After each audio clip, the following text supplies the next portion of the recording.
Well, it was the late 70s, and a brand new movie had come out called Star Wars. I'm sure most of you at least heard, if not seen, all the Star Wars movies at this time, but I was 8 years old, and I went with my brother and my dad to see Star Wars. Now, as an 8-year-old kid, I had never seen anything like this. It blew my mind. I mean, it looked like real spaceships flying through space. Even if you watch the films today, they still look very realistic. And I was in awe of this. And I was especially in awe of one of the ships, which was the Millennium Falcon, which Han Solo captained and piloted and flew around. And as we were getting closer to the end of the year and Christmas was coming and all the Star Wars toys were coming out, I asked my parents for one thing, and it was the Millennium Falcon. It was about this big. I had seen it in toy stores, and my mom, when she looked at the price tag, immediately said, "No way. No way." I was like, "But Mom, I want it. I don't want anything else. Nothing else." No. And I mean, up until the last minute, I am still begging and hoping that on Christmas morning, that Millennium Falcon would be under the Christmas tree. Christmas Eve, we were talking, we had gone to church, and I remember even saying my prayers that night. God, please, let there be a Millennium Falcon. And my mom was like, "Patrick, it's too expensive. It's not going to happen." My hopes were dashed. I go to sleep, I wake up, come down the stairs, and what happens to be under the Christmas tree but the Millennium Falcon? My hopes had come true. My mom had been playing me this whole time, and I just remember, even to this day, that feeling of joy and overwhelming excitement by seeing something that I had hoped for come true. And this is the story, this is the feeling, this is the idea that is behind this series that we are stepping into called Choose Hope. We've been learning over the past few months about how to discover meaning and pursue peace in our life, but today we move forward into spring, into the Easter season, and we continue to journey and wrestle with God, what God wants for us. And one of the things He wants for us desperately is that we would hope in Him, that we would place our hope in Him. One thing that is common about every person sitting in this room is that you're going to face trials, temptations, fears. You're going to have failures. You're going to struggle with guilt, shortcomings, challenges in our life. We're going to all deal with these things. We're all experiencing these things, and it's going to put us face to face with a choice. Where do we put our hope? Do we put it in our circumstances? Do we put it in the fears and the things that are challenging us? Do we put it in ourselves? Or we do actually choose to place our hope in God? And what I want you to see is a few things about hope. One is hope is not something that is given, discovered, or developed. It's not a secret formula or special sayings that will make us suddenly have hope in our life. It is a choice that we make. At the end of this series, there's not going to be a special prayer that I'm going to say, if you just go home and pray this, you're going to have hope. It's choice. It's something we step into. But I want you to also hear, hope isn't something that is future and far off. I'm not hoping that just one day I go to heaven in this Christian life. There are things I'm hoping for today. Things that I'm asking God, just like that Millennium Falcon, for in my life today. I'm placing my hope in something today. I want you to hear, hope isn't also based around circumstances. It's not just about that everything in my life is going great, so now I can place my hope in the Lord. Hope is often most found in the most difficult circumstances. Hope is found not in any of these things, prestige, fame, honor, or circumstances. It's found in the Lord. And we're going to build this series off of a passage out of Isaiah 40 that many of you have probably seen, but Isaiah 40:31. And it reads this. I'll read a part, verse 30, that's not on the screen, and then I'll read verse 31. It says this: "Even youth grow tired and weary. Young men stumble and fall. But those who hope in the Lord will renew their strength. They will soar on wings like eagles. They will run and not grow weary. They will walk and not be faint. This is a concept that the writer of this Old Testament book lays out here, and it's this, that we can choose to find hope in our Creator, in our Lord, and when we do so, it actually energizes us. It actually adds life to us, keeps us going. Think about it. Maybe right now, I'm in my 50s now. I don't have the same charisma, energy, passion that I did maybe in my 20s and in my teens, right? We do grow weary. The back starts to hurt. You start to have pains that you never experienced before, all of a sudden showing up in your life. I remember when we were growing up, our son PJ, we would go outside and play basketball all the time in our backyard where we were growing up in the States and where he was growing up. And I was, of course, much bigger than him, taller than him, and I could beat him all the time, every time, until he was about 13. And he got pretty good at basketball. He got almost to my height. He's outgrown me now. And there was a game, we were tied until the very last minute. And he had gotten better and I had gotten worse.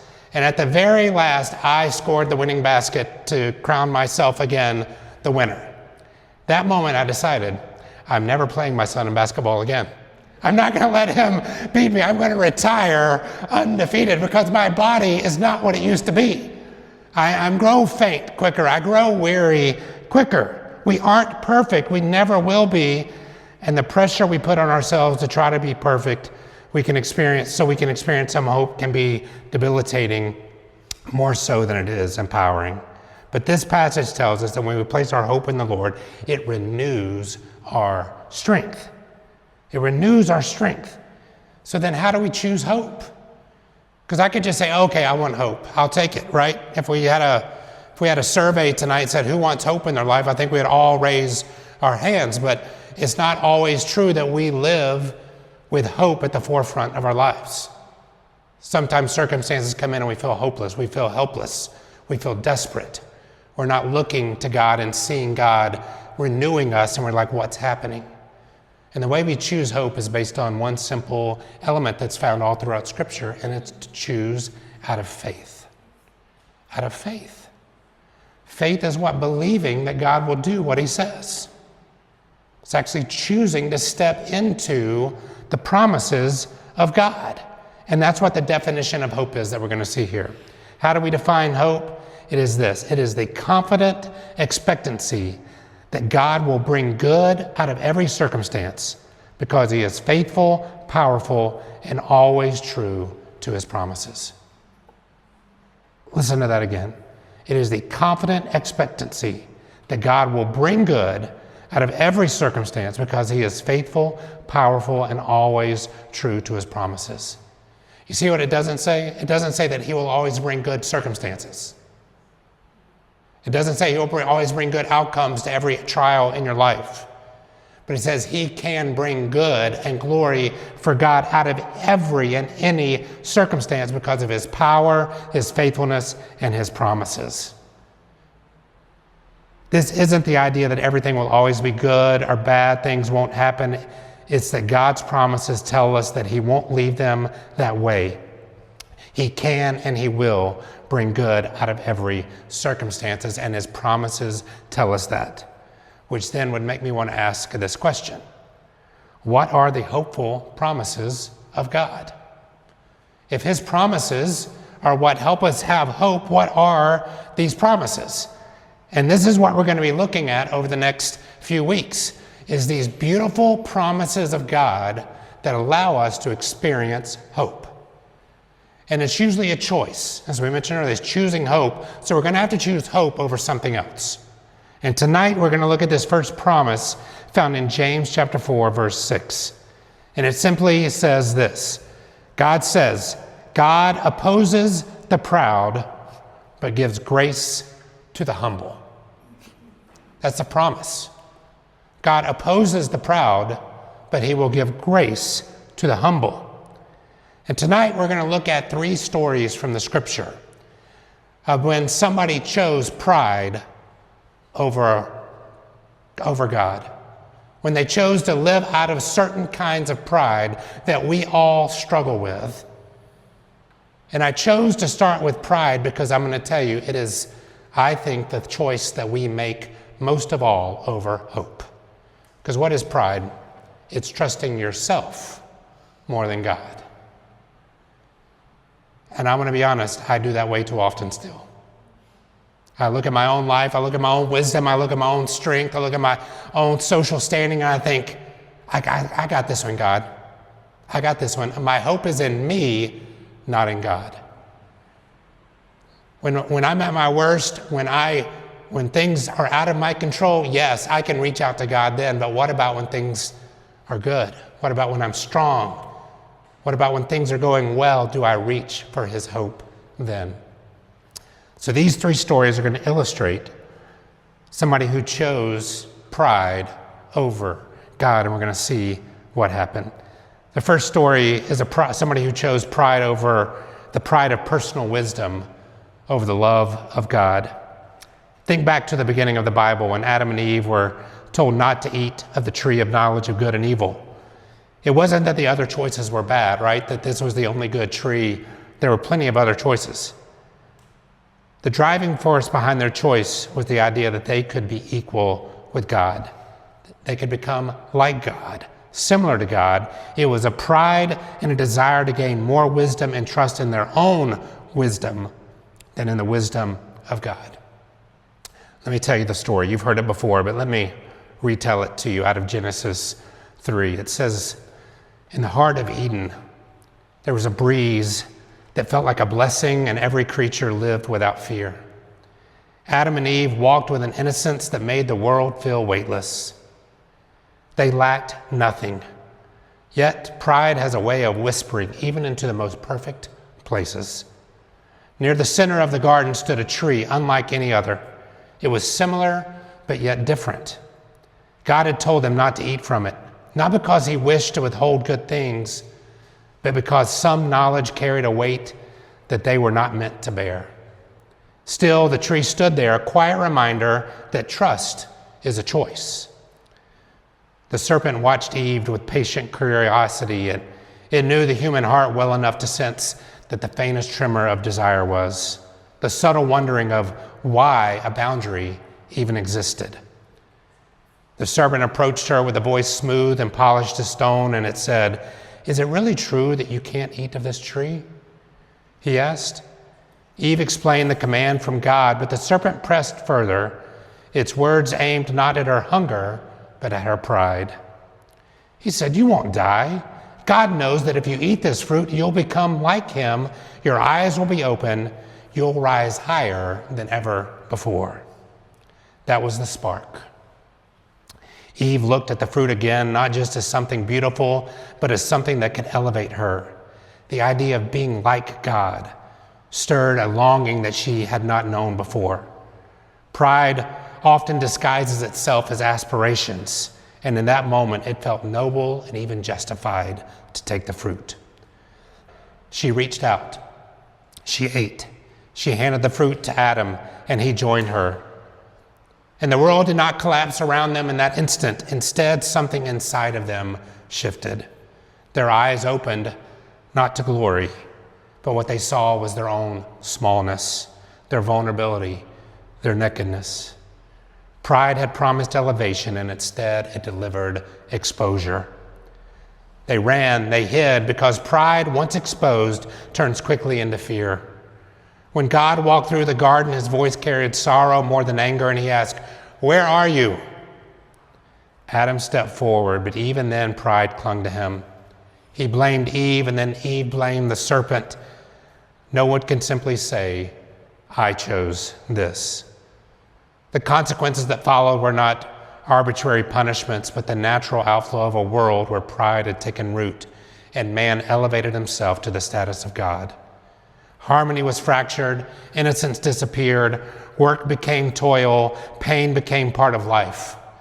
The garden, once a place of holiness and effortlessness and communion with God, could no longer be their home. Then came the hardest moment, leaving Eden.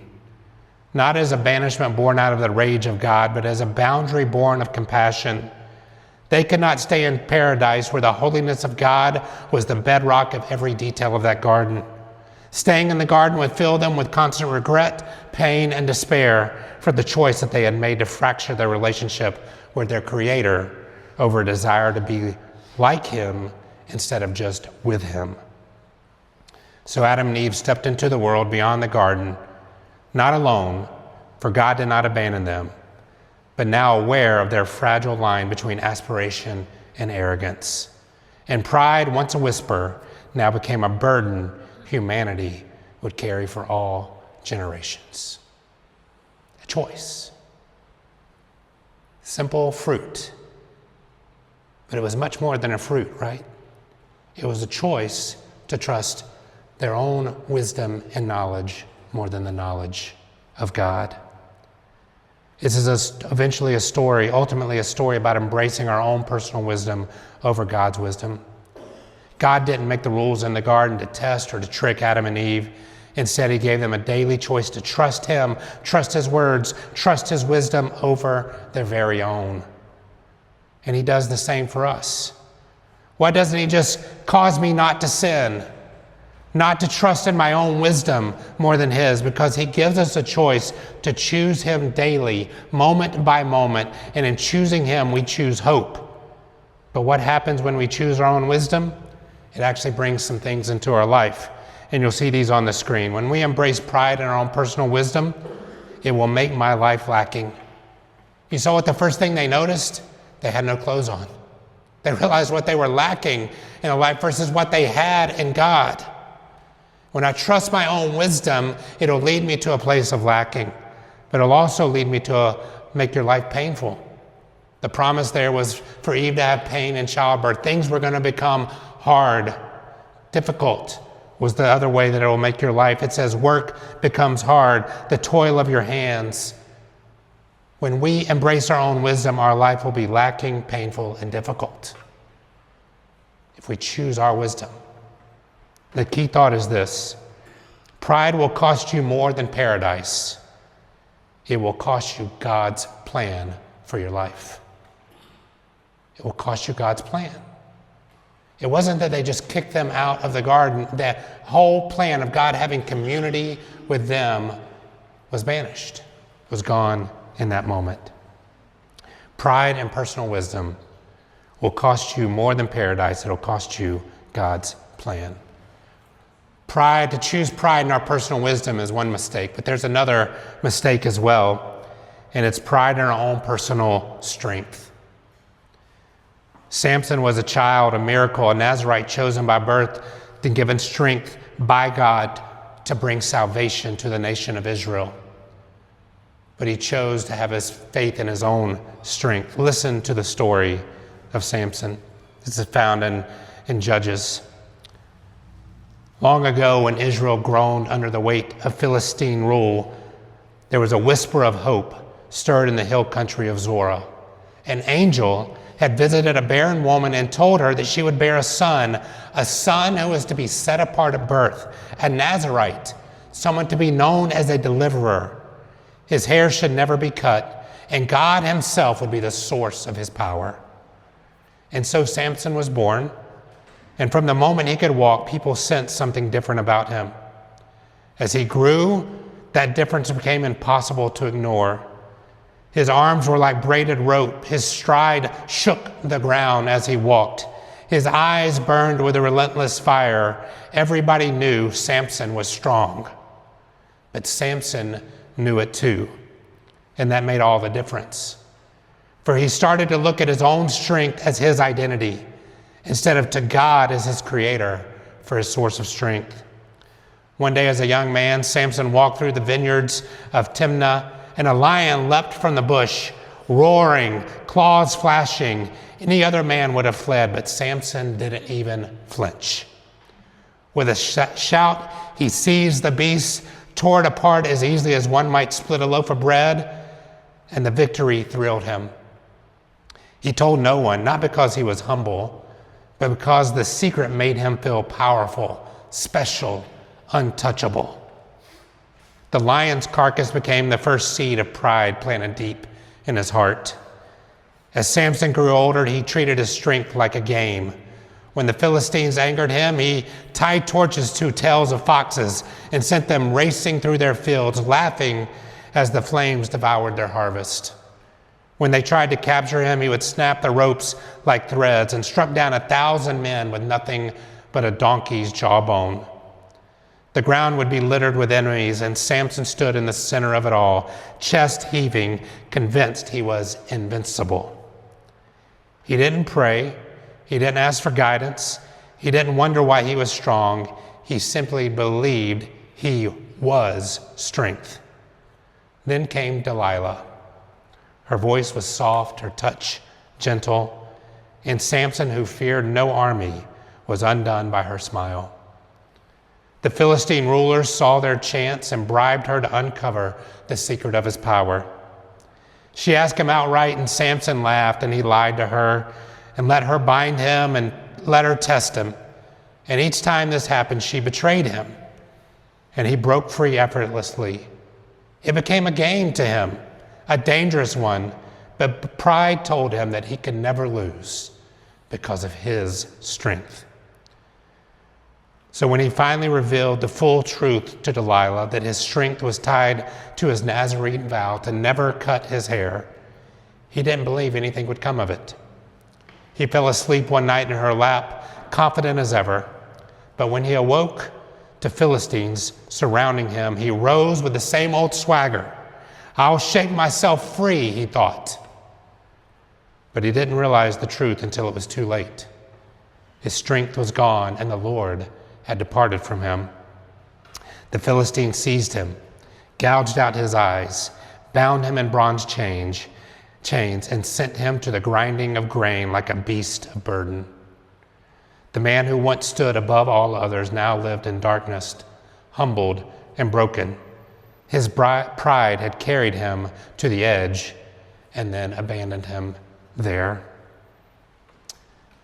This is ultimately a story about embracing your own personal strength over the power of God. God didn't make Samson strong for his own personal benefit.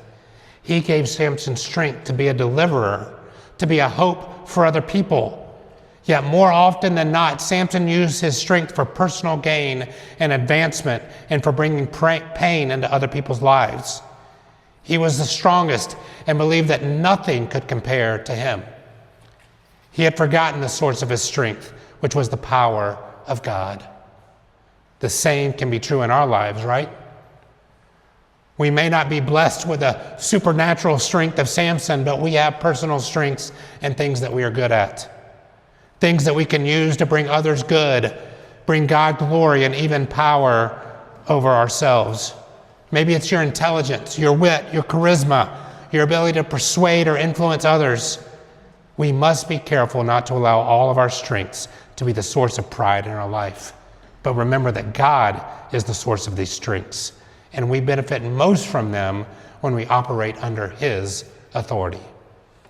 So what happens when we put our pride in the personal strength of our own life? It will make your life self-focused. We see often in Samson's life, he was out for revenge. Someone would do something to him and he would seek revenge. It's going to make your life self-indulgent. You start demanding things because of the strength you have over the others. But it's also eventually going to make you self-blinded to your own weaknesses, to the areas where you're not strong, and eventually lose any strength that you had. The key thought I want you to grab with this is simply, pride will cost you more than the praise of others. It will cost you God's protection.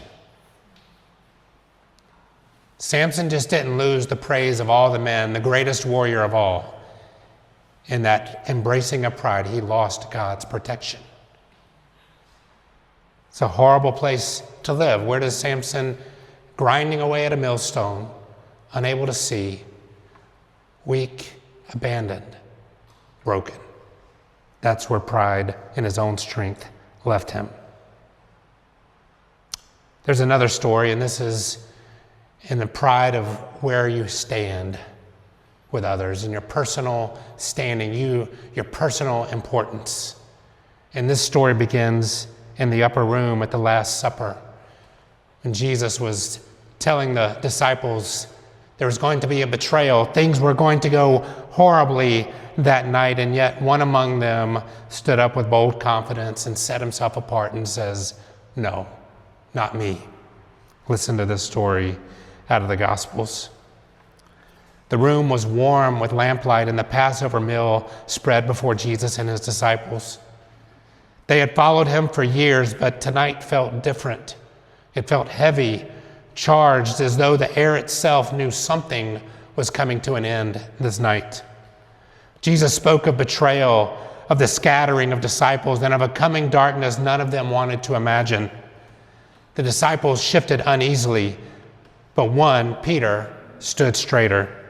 His heart pounding with a fierce loyalty, he believed he himself had been set apart. He wasn't like the others. He knew he wasn't. He had been the first to declare Jesus the Messiah. He had walked on water, even only briefly. He was the one Jesus always seemed to single out, the one who spoke first, acted first, burned brightest. If anyone was closest to Jesus, certainly it was him. So when Jesus warned that all of them would fall away, Peter couldn't stay silent. And he declared, "Even if everybody else abandons you, I never will." It wasn't just a promise, it was a declaration of his identity. Peter believed he was the exception. No sin could get him, no trial would trip him up, no temptation would cause him to fall. Jesus looked at him with a sorrow that cut deeper than a rebuke. And he said, "Before the rooster crows, you will deny me 3 times. Peter shook his head, wounded by this suggestion. And he said, "Never. I would never deny you. I would die for you." And he meant it. At least he meant the version of it he imagined. This heroic version of courage came easily and danger felt noble, but pride has a way of blinding us to our own limits. Hours later, the night shifted dramatically. Torches and shouts split through the sky. Soldiers seized Jesus and chaos erupted. Peter, fueled by the same pride that he had made him boast, drew his sword and struck. He was ready to prove himself, but Jesus told him to stop. That moment shattered Peter's illusion of what loyalty looked like. You see, Jesus wasn't calling for heroics.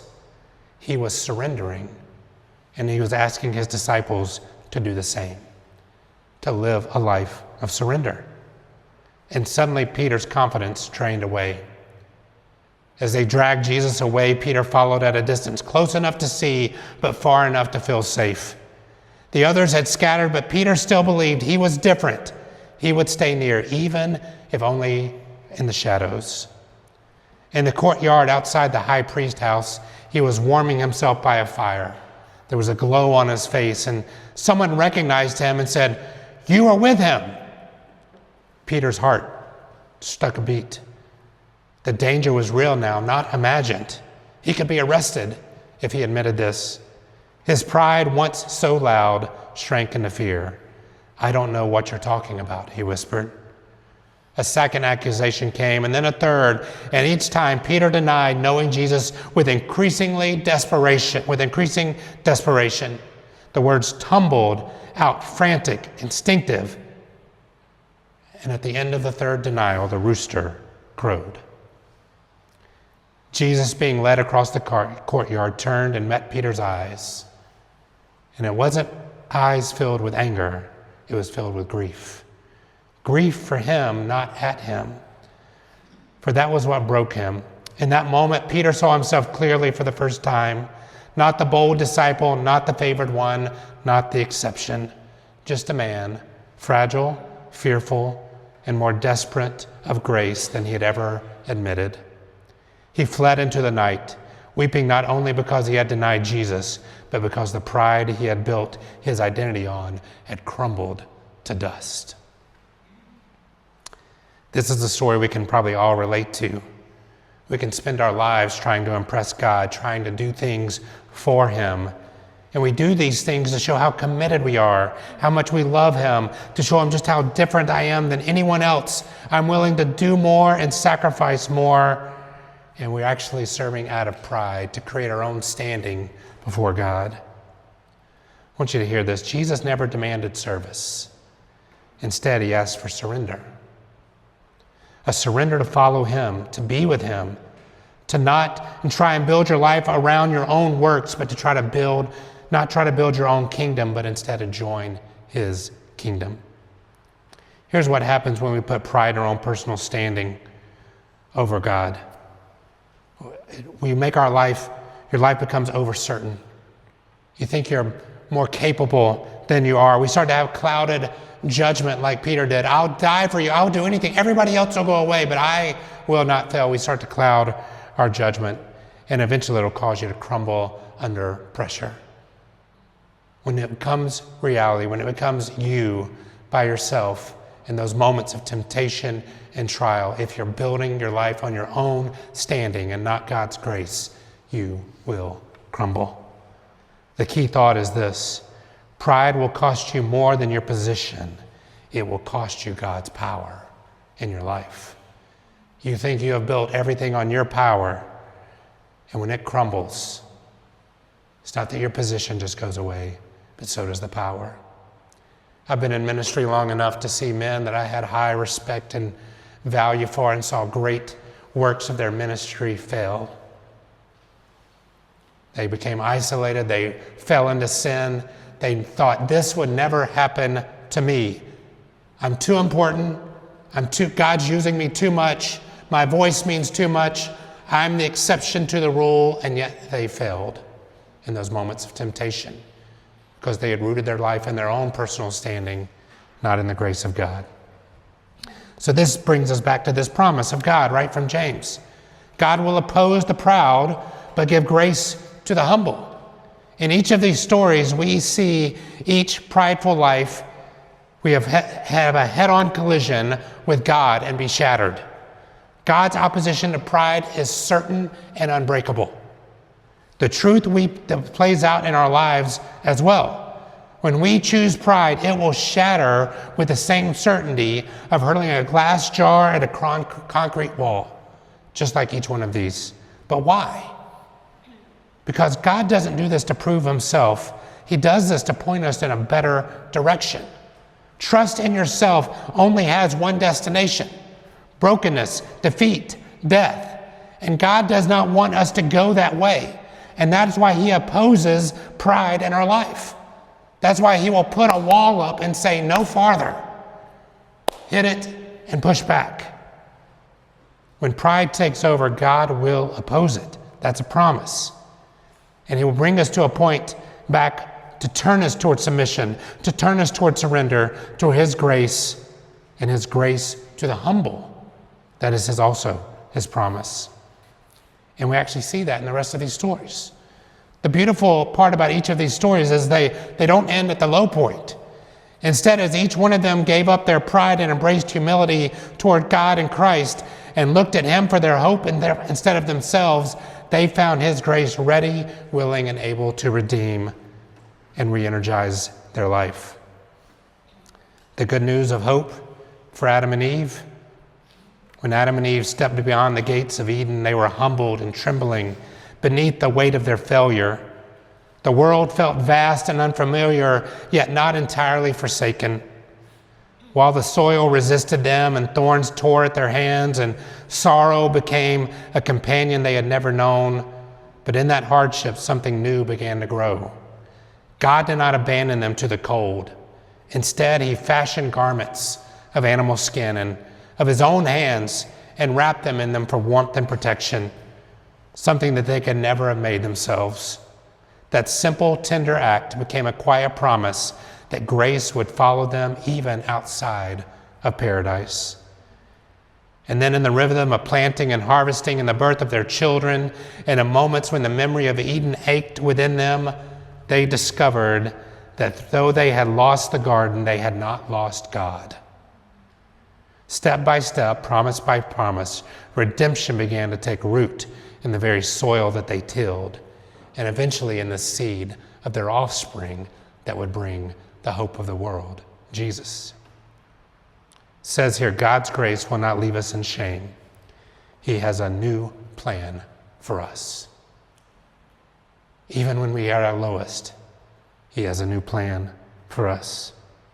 What about Samson?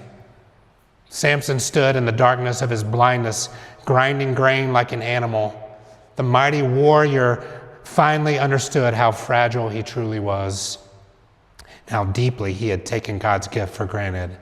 Yet even there, in this place of humiliation, grace quietly found him. His hair began to grow again, strand by strand, a silent reminder that God had not abandoned him. And when the Philistines dragged him into their temple to mock him and his God, Samson leaned against the pillars and whispered a prayer. Not the proud demands of the man that he once was, but a humble plea to the one he knew his strength that never had been his own. God heard him, and in that moment of surrender, God restored his power, not as a reward for his past, but as an act of mercy in his present. And with renewed strength, Samson brought down the temple, striking a final blow against Israel's enemies and finding redemption, not in his might, but in the God who gave it back to him when he least deserved it. And we see here, God's grace will not leave us in pain. He has a new power for us, and it's the power of healing to bring us back. And what about Peter? After the night of his denial, Peter carried this humiliation like a weight that he couldn't shake. Haunted by the sounds of that rooster and the memory of Jesus' sorrowful gaze. Even after the resurrection, Peter kept to the edges, unsure if he still belonged among the others. But one morning on the shores of Galilee, as dawn painted the water gold, Jesus called him from beside a charcoal fire, the same kind of fire where Peter had denied him. And instead of rebuking him, Jesus cooked breakfast for the man who had sworn he didn't even know him, a quiet act of grace that softened Peter's trembling heart. Then, with gentle persistence, Jesus asked him 3 times, "Do you love me?" offering Peter a chance to answer love for every denial. And in that moment, Peter realized that grace wasn't just forgiveness, it was restoration. Jesus didn't merely welcome him back, he entrusted him with purpose again, telling him to go and feed his sheep. And so the man who once crumbled under fear rose renewed, empowered not by his own works, but because Jesus had met him in his failure and lifted him into redemption and turned him into the rock. Peter, the rock, which the church was founded upon. And I want you to hear this. God's grace won't leave us in humiliation. He has a new purpose for you. Maybe tonight you find yourself like Adam and Eve. You've thought you're wiser than God, or Samson, you're stronger than God, or Peter, you have been building your whole life on your standing and what you can do, and you've hit that wall and your life has shattered at some point. I want to challenge you tonight to not try to pick those pieces back up and put your life back together. Instead, to turn to God and let him build something new in your life. Which brings us to the question of the day. Where is your pride keeping you from experiencing God's grace? Where is your pride trying to pick these pieces back up over and over again, keeping you from experiencing God's grace of redemption, renewal, and hope in your life? Maybe you've lived your whole life in this cycle of brokenness and repair, trying to make things better, this time by your own wisdom, strength, and standing. And yet you haven't realized that you are continually coming up against the promise of God to oppose the proud. The only way life gets back together in a way that lasts is in a way that restores it to the way God designed it. And that's grace, submission, and surrender. And that is choosing hope. Let's pray together.